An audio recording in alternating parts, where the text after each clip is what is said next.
Hello friends, तो कैसे हैं आप लोग। देखिए दोस्तों, आज की इस वीडियो में मैं आपको संपूर्ण जानकारी दूंगा कि आपने जो एंट्रेंस एग्जाम दिया या फिर आप एंट्रेंस एग्जाम दे रहे हैं डीएलएड का, तो उसमें जो उर्दू का जो कट ऑफ है वो कितना रहने वाला है आज के इस वीडियो में बताऊंगा। और इसके बाद जो मैं वीडियो बनाऊंगा वो आर्ट्स के ऊपर में और साइंस के ऊपर में बनाऊंगा। फिलहाल जो बच्चे इस बार 12th में उर्दू रखे हैं और डीएलएड का जो एंट्रेंस है वो उर्दू से दिए हैं, तो उन बच्चों का कट ऑफ कितना जाने वाला है और कितने नंबर लाने पर उसे जो है कि सरकारी कॉलेज प्राप्त हो जाएगा, आज उसी चीज के ऊपर में मैं आपसे डिस्कस करेगा। तो हेलो दोस्तों, मेरा नाम है मोहम्मद जमील सर और आप देख रहे हैं इंडियन इंग्लिश स्कूल फॉर क्या। चैनल में नए तो चैनल को सब्सक्राइब कर लेंगे।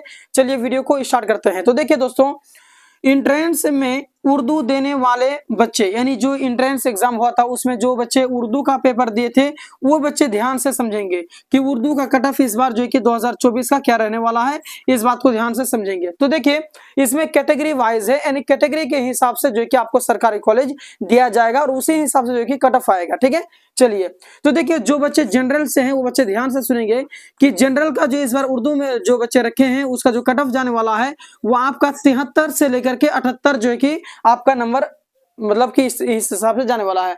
अगर आपका जो है कि 73 नंबर से ज्यादा है, 75, 76, 77 या इसके बीच में आता है आपका, तो इतना आप गारंटी माने कि आपका जो है कि सरकारी कॉलेज आपका सिलेक्शन हो जाएगा, आपको सरकारी कॉलेज मिल जाएगी। इसमें थोड़ा बहुत चेंज हो सकता है, जैसे कि आपका 4 नंबर ऊपर नीचे ऐसे देखा जा सकता है, लेकिन एवरेज में यही रहने वाला आपका। ठीक है, उसके बाद में जो बच्चे ईडब्ल्यूएस से आते हैं उनका जो है कि 68 से लेकर के 74 के बीच में आपका रहेगा। यानी जो बच्चे ईडब्ल्यूएस से आते हैं अगर उनका 68 से लेकर के 74 के बीच में आता है उसका नंबर, तो उसका सिलेक्शन गवर्नमेंट कॉलेज में हो जाएगा। उसके बाद में जो ओबीसी से आते हैं उनका जो है कि 70 से 75 रहने वाला है। ईबीसी से जो बच्चे आते हैं उनका 68 से लेकर के 72 आने वाला है। और एससी के बच्चे जो हैं वो 65 से लेकर के 70 रहने वाला उसका कट ऑफ इस बार का। और जो एसटी के बच्चे हैं, जो एसटी से बिलोंग करते हैं, उनका जो है कि 65 से लेकर के 70। और जो पीएच से आते हैं वो उनका जो है कि 60 से लेकर के 65। और उसके बाद फ्रीडम फाइटर से जो आते हैं उनका भी जो है कि 60 से लेकर के 65 जो है कि उसका कट ऑफ रहने वाला है। और ये जो है कि सटीक जानकारी है, कोई फेक नहीं है। ये मैंने अपने जो पिछले वर्षों से जो मैं आपको डीएलएड की तैयारी करा रहा हूं उसी से जो कि मैंने देखा समझा और उसी के बाद में ये क्या। और उसके बाद में आपको जो है कि लगभग इस बार जो है कि 6.5 लाख जो है कि फॉर्म भरे गए हैं डीएलएड एंट्रेंस के लिए। तो इस बार हो सकता है उससे ज्यादा जो है कि कट ऑफ जाए।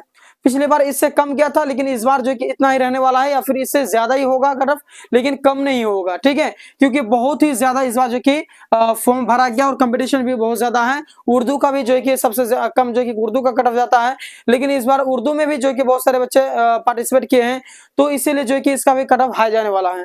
तो ये रहा जो है कि आपका जो है कि एंट्रेंस एग्जाम में जो इस बार 12th में जो उर्दू पेपर रखे थे और एंट्रेंस में जो कि उर्दू का चयन किया और उसका पेपर दिए थे उसका ये कट ऑफ रहा। ठीक है, और नेक्स्ट वीडियो में जो है कि मैं आपको साइंस और आर्ट्स के बारे में बता देगा। तो मिलता है नेक्स्ट वीडियो में।